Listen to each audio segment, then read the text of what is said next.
Episode 527, Jacob Pays a Visit. Although his hair had grayed at the temples and his face was lined, the man moved with surprising grace. He walked through the courtyard as if on a leisurely stroll through the park. A handful of association members tried to block his path, but he walked right through them. "Attack!" Jeffrey roared, and he sprang toward Jacob, flanked by Edward and Will. The older man never broke his stride. With a simple flick of his arm, the three men were on the ground in an instant, bleeding from their mouths and noses. They were no match for him. Kenneth gasped. "Is that Jacob?" Jacob's eyes locked on Alex as he walked forward.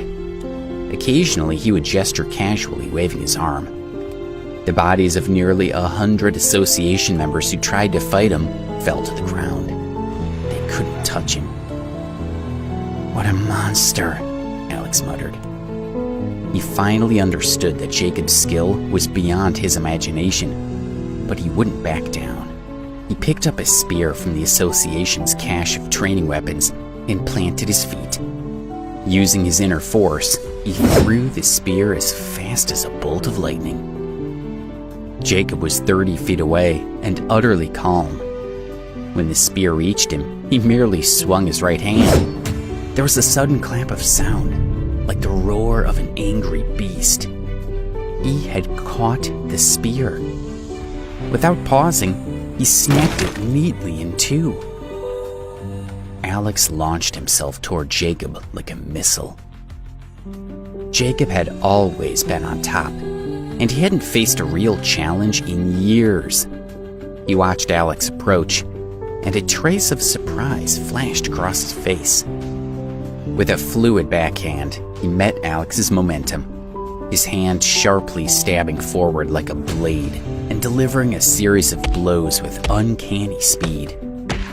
His last strike knocked Alex back with enough force that he spun in the air a few times and landed heavily on the steps. Alex's face grew pale as he struggled to get to his feet. Jacob continued to stroll forward, and he threw the bladed end of the spear at Alex. Alex's eyes widened as he swung both hands to meet the projectile, strengthening his arms with his inner power to shield himself. He managed to block the spear, but the incredible momentum of Jacob's throw flung him backward into a pillar with a crash. He made a choking noise and coughed out a mouthful of blood. Will and Edward watched in shock. They had seen what Alex was capable of firsthand, and they knew that his skills were almost otherworldly, but he hadn't expected to meet Jacob so soon, and he wasn't prepared for how powerful Jacob truly was. Jacob was on a completely different level than anyone Alex had ever come against, and Alex hadn't even managed to land a hit on him. Ignoring his own pain, Will rushed to help. A few of the younger fighters also stepped forward to create a kind of blockade, eyeing Jacob warily. They knew they wouldn't stand a chance against him, but they would do their best to protect Alex. Russell stood in front of the ragged wall of young people and watched Jacob coldly. He had fought more than 100 battles, but he had never seen such an opponent. At that moment, he could only fight to protect his leader. Kenneth and Ava gloated inwardly. They would have cheered if they weren't supposed to be on Alex's side. "I'm fine," Alex said with a cough, struggling to get up. He had never taken such a terrible beating, but his face was utterly blank. He showed no fear because he felt none. This was a critical moment in his martial arts training. He could sense that Jacob's arrival was a kind of omen. "There's a lesson here," he thought, "and if I live long enough to learn it, I know I can beat him." Despite his confidence, it was clear to everyone present that he couldn't stand against Jacob. He took a deep breath and concentrated on his inner force, hoping to recover a little strength. He knew that there was a finite amount of power he could draw from his own essence. He had learned at the Moon Palace that his ability to tap into his inner force would wax and wane. Eventually, he would have to do what all his predecessors had done and retire to the wilderness, where he could avoid his enemies and concentrate on his practice until his inner force was restored. The ebb and flow of his power was a reality of nature. After all the fighting he had done that day, he was already a little low on power, even though he felt fine physically. Staggering slightly, he rose to face Jacob again. Jacob's arms and legs blurred once more, and Alex was down again. He felt a sudden wave of intense pain. His blood felt like it was boiling in his veins. Every nerve screamed at him as if he were burning alive. Even his bones hurt. They felt like they were being broken. He spat out a mouthful of blood and tried not to scream. He struggled to get up, but he couldn't. Jacob leaned over him. "I'm not going to kill you today," he said, watching Alex's face twist in agony. His voice was mild, but scorn churned underneath it.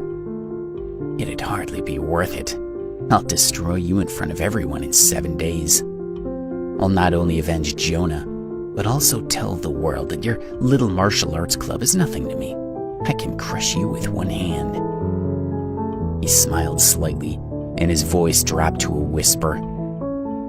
"And don't even think about trying to run. Imagine all the people I'll kill if you do. They can't protect themselves." His point made, he turned to leave. "Take care of yourself, Alex," he said. The association members wanted to stop him, but Russell called them back. "Stand down," he said. "Let him go." He was certain that Jacob would kill them all without a second thought. They could only bite their tongues and step aside, but their faces showed it was a struggle to let him walk away. If they couldn't stand against an enemy in their own territory, they would become a laughingstock. "Don't forget," Jacob said without stopping. "If you're a second late, I'll kill 10 people. If you're a minute late, I'll kill 100. If you don't show up, I'll kill everyone you've ever met. And then I'll kill you." Jacob and the ghosts left without another word. Ava walked over and kicked Alex's ribs with a curse. "Loser," she muttered. He was no longer a threat, so she didn't feel the need to hide her resentment. Will stepped forward with a shout. The two squared off, glaring at each other. "You got something you need to say?" she taunted. "Are you gonna suggest he's anything but a loser? He brought this on all of us, and he's the one who needs to end it." She turned to address the crowd. "You need to settle this matter quickly, or we're all going to suffer." She then turned away and took her place at Kenneth's side. "The smart move here is to strip Alex of his authority," she continued. "Otherwise, you're all just cannon fodder. He's going to get you all killed."